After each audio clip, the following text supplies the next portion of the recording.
Now, in recent years, both the legislative and judicial branches, I think, have been responsible for encroaching on the president's constitutional authority. So let me first say something about the legislature.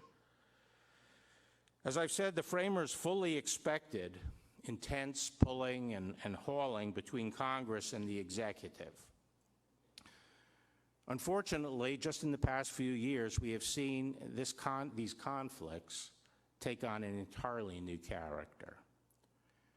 Immediately after President Trump won election, opponents inaugurated what they called the resistance, and they rallied around an explicit strategy of using every tool and maneuver to sabotage the functioning of the executive branch and his administration. Now, resistance is the language used to describe insurgency against rule imposed by an occupying military power. It obviously connotes that the government is not legitimate.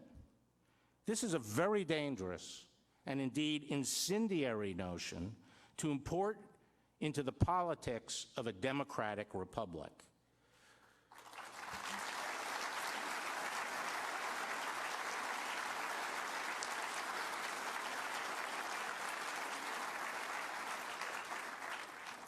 What it means is that instead of viewing themselves as the loyal opposition, as opposing parties have done in this country for over 200 years, they essentially see themselves as engaged in a war to cripple by any means necessary a duly elected government. A prime example of this is the Senate's unprecedented abuse of the advice and consent process.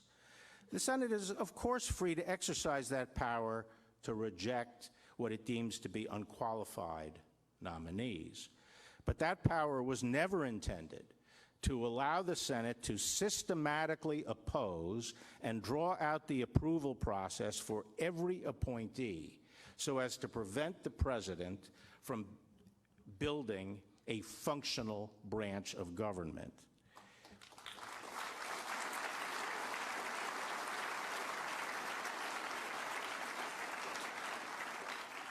Yet that is precisely what the Senate minority has done from President Trump's very first day in office.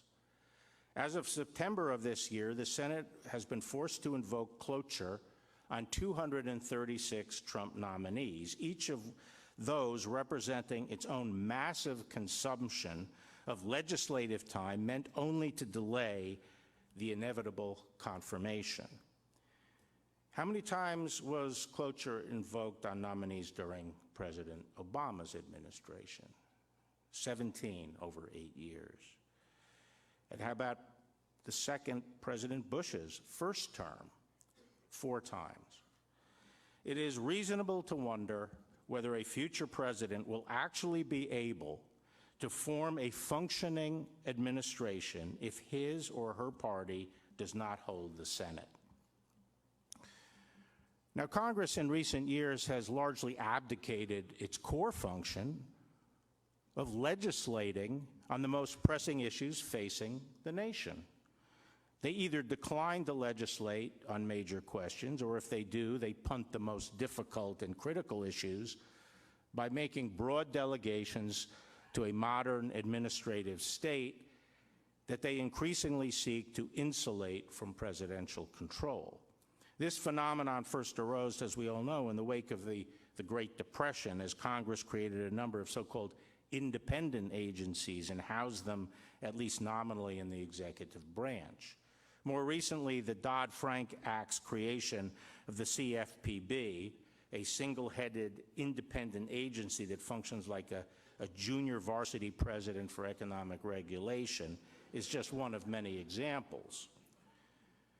Of course, Congress's effective withdrawal from the business of legislating leaves it with a lot of time on its hands. And in the pursuit of this choice of how to pursue, what to do with all this time, they have decided, especially the opposition party, to drown the executive branch with oversight demands for testimony and documents. Now, I don't deny that Congress has some implied authority to conduct oversight as an incident to its legislative power, but the sheer volume of what we see today, the pursuit of scores of parallel investigations through an avalanche of subpoenas, is plainly designed to incapacitate the executive branch, and indeed is touted as such. The costs of this constant harassment are real. For example, we all understand that confidential communications and the private internal deliberative process are essential to all of our branches of government to properly function. Congress and the judiciary know this well, as both have taken great pains to shield their own internal communications from public inspection. There is no FOIA, FOIA for Congress and the courts, yet Congress has happily created a regime that allows the public to seek whatever documents it wants from the executive branch at the same time that individual congressional committees spend their days trying to publicize the executive internal deliberations. That process cannot function properly if it is public, nor is it productive to have our government devoting enormous resources to squabbling about what becomes public and when, rather than doing the work of the people. In recent years, we have seen substantial encroachment by Congress in the area of executive privilege. The executive branch and the Supreme Court have long recognized that the need for confidentiality in the executive branch necessarily means that some communications must remain private. There was a time when Congress respected this important principle as well. But today, Congress is increasingly quick to dismiss good faith attempts to protect executive branch equities, labeling such efforts obstruction of Congress, and holding cabinet secretaries, even the Attorney General, in contempt. One of the ironies of today is that those who oppose this president constantly accuse this administration of shredding constitutional norms and waging a war on the rule of law. Of course, there is no substance to these claims.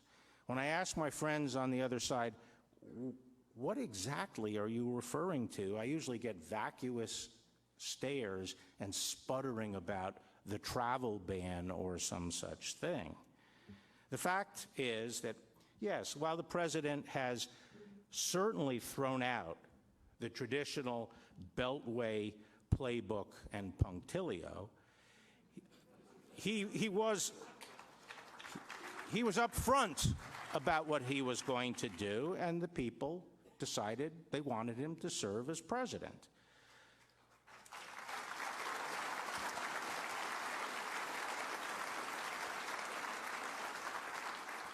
But what I'm talking about now are fundamental constitutional precepts. And the fact is that this administration's policy actions and its policy initiatives, including the travel ban, have transgressed neither constitutional nor traditional norms and have been amply supported by the law and patiently litigated through the courts to vindication.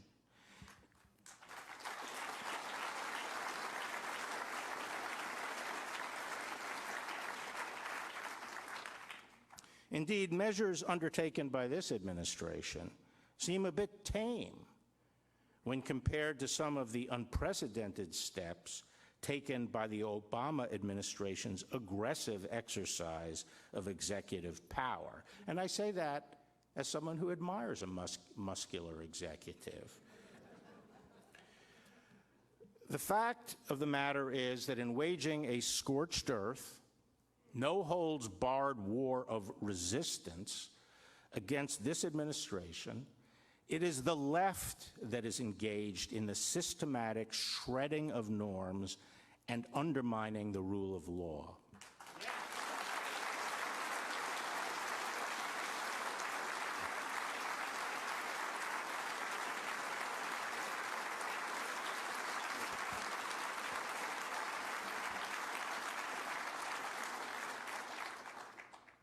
This highlights a basic disadvantage that conservatives have had in contesting the political issues of the day.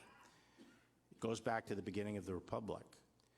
It was adverted to by that old curmudgeonly federalist, Fisher Ames, in several of his essays during the early Republic, and I paraphrase. In any age, the so-called progressives treat politics as a religion. Their holy mission is to use the coercive power of the state to remake man and society in their own image according to an abstract ideal of perfection.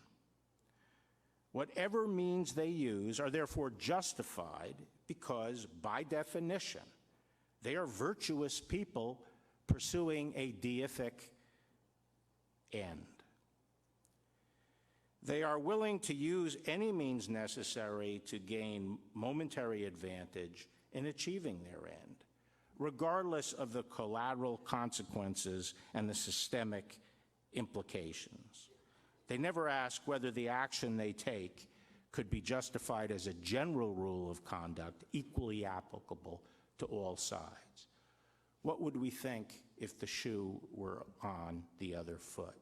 And yet we hear them irresponsibly tabling proposals to do away with the Electoral College or to pack the courts. Who's shredding constitutional norms?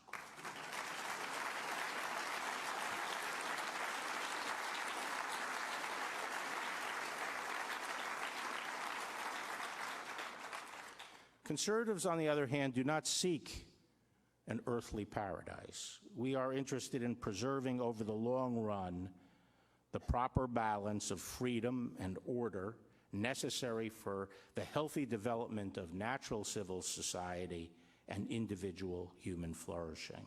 And this means that we naturally test the propriety and wisdom of action under a rule of law standard. The essence of that standard is to ask what the overall impact on society over the long, what will be the impact on society over the long run if the action we are taking or the principle we are applying in a given circumstance was universalized. That is, would it be good for society as a whole over the long run if this was done in all like circumstances?